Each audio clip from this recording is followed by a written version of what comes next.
We are back with more of My Southern Home, and I'm here with Emily Treadway with Genesis Electric and HVAC, and thanks for joining us today. Thanks for inviting me.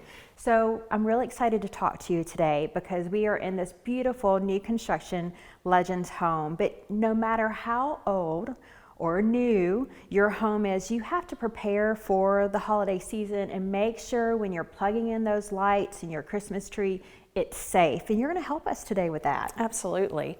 So we suggest that first and foremost that you understand circuits and how much to plug into them, what Christmas trees, what is on your Christmas tree, and also understanding that plugging into outlets or these power strips that you don't put small appliances or heaters in them, things like that.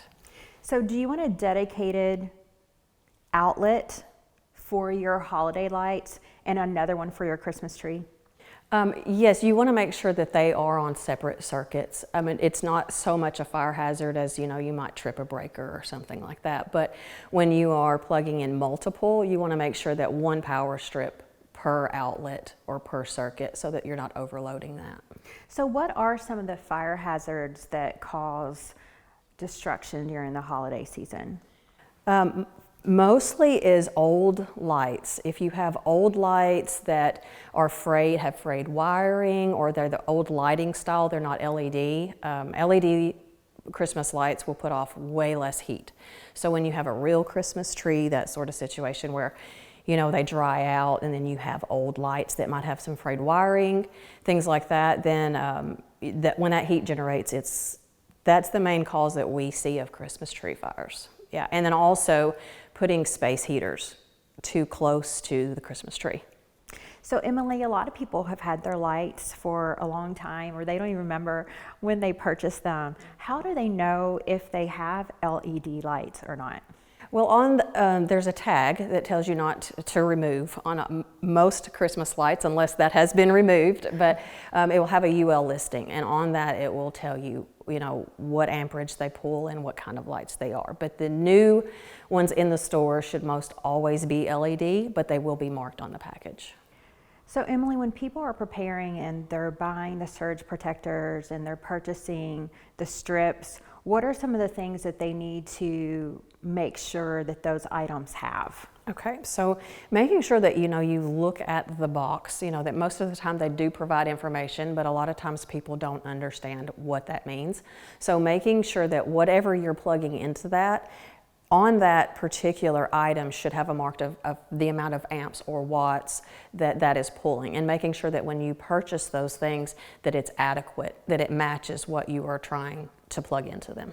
Well, and lots of times too, you see indoor, outdoor, and lots of people assume that it really doesn't make a difference, but it does. It does. Yeah, it absolutely does.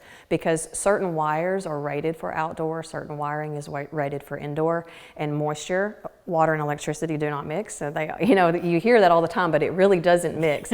So you want to make sure that you're protected. So, you know, that's why you have GFCI protection in your homes, is because when water hits certain things, it will automatically cut things off, protecting you as a homeowner. Well, you know, lots of times when we buy new items, we throw away the box. So it sounds like it's a really good thing for homeowners to not throw away that box, store those surge protectors, store those strips in the box so they know whether it's indoor, outdoor, or label them so they know. Yes, and it is required by law to have the UL listing on the actual item. So a lot of times those tags, we say they're unsightly, or, you know, we just want to cut those off. Those have the information that you actually need on them. So it's always smart to just leave those alone. Emily, you drive around now and inflatables are a really big thing. Let's talk about those. Okay, yes, I've been seeing those everywhere. So whenever you have a multiple of those inflatables, you want to make sure that you understand the amount of amps that are pulling on those motors that have to run to keep those inflated. So with that, you want to make sure that you know where your circuits are and not overload that circuit with several on the same one. Because when you overload and things get hot, that's where fires are caused. Well, thank you so much for being here with us today, Emily. We really appreciate it. And I just love having family-owned businesses on the show, and you work with your boys. Absolutely. We pride ourselves on being truly local And when you call, you get one of us. There are 3 owners, and myself and my 2 sons, and we're very proud of that. And if someone is putting together their holiday lights and they're seeing signs that something might not be right, it's important to call someone like you. Absolutely. Immediately. Absolutely. And we welcome the phone calls if we can help someone avoid a fire. Absolutely.